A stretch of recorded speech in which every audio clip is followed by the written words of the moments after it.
Today, we're here to talk about X39 and Aeon. Yep. And Jeff, today, the direction we're going to go in with this is to look at the effects of stress on the body. Oh. So, of course, Aeon is a product that was specifically designed to reduce stress. There's actually a whole sub-story to Aeon, but it was specifically designed to reduce stress. And our clinical studies have shown it does exactly that.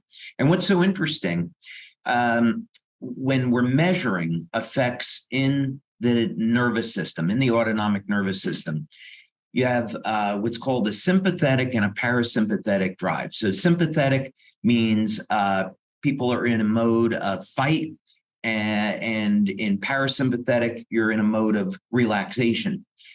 And what we found with the Aeon patch is that immediately after applying it, regardless whether or not someone was in a state of deep relaxation or someone was in a state of agitation, they moved into a place of balance. And that's incredibly important because when people are too far to the left or right, it actually has an adverse effect on the immune system. My daughter was saying to me today, Dad, I went to a sauna, I did a detox, I felt great. I did it the other day, and I'm thinking about doing it 3 days in a row. What do you think? And I said, don't do it. Don't do it because you can get too relaxed. It's like people like, I'll pick on Mariah Carey, who's, unbelievably gifted with her voice, but she sleeps 12, 13 hours a day. And the problem is that you depress your immune system at that point. So it's a unobvious stress, maybe. We're all familiar with, the stress of working too many hours and those kind of conflicts. But actually relaxing too much can also depress the immune system. So we want to be in a state of balance, and Aeon does that.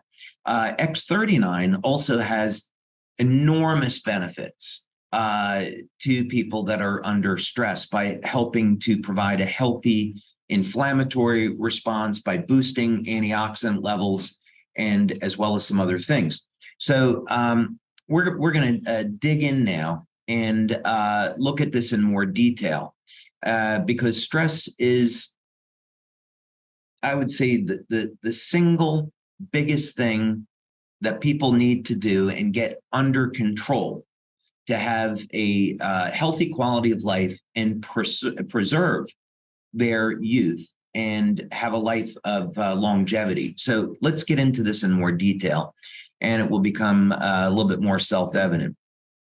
So first of all, let's take this from the beginning and identify the problem and look at the effects of stress on the human body. And the main takeaway here is that stress affects every single part of the body.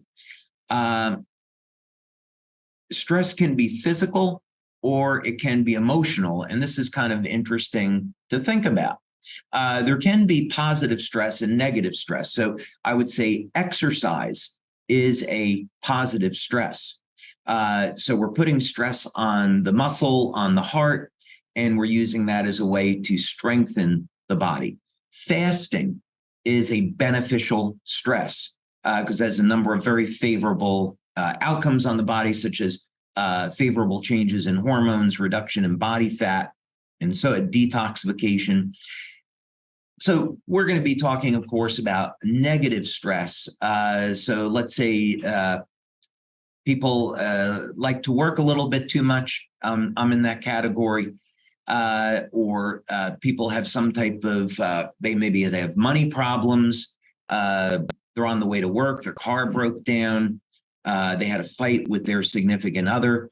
These types of emotional stresses lead to measurable physiological changes in the body and measurable biochemical changes in the body. So while these responses may start out in the brain and in the nervous system, it's ultimately going to have the adverse effects are going to show up in the gut, which affects your immune system. Of course, the adrenal glands can be stressed both short-term and chronically, and even the reproductive system.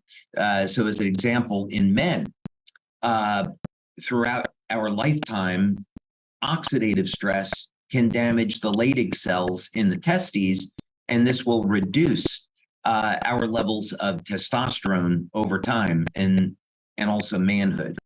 So this is a pretty good article, which gets into how stress has an adverse effect on every single system in the body. Cardiovascular system, which I'll be talking about in detail at convention a month from now. Cardiovascular system is particularly interesting. Homocysteine is an inflammatory marker, and it's very well known, especially in people of Chinese descent, that elevated levels of homocysteine leads to impairment of the cardiovascular system and increased risk of heart disease. We certainly know because of COVID that elevated levels of fibrinogen it can lead to myocarditis and can again increase risk of heart attack and stroke. So this obviously becomes a significant problem, right? So we want to do everything we can to mitigate stress. We're all going to have stress in our lives. The question is, how do we manage it? How do we deal with it? What kind of tools can we use?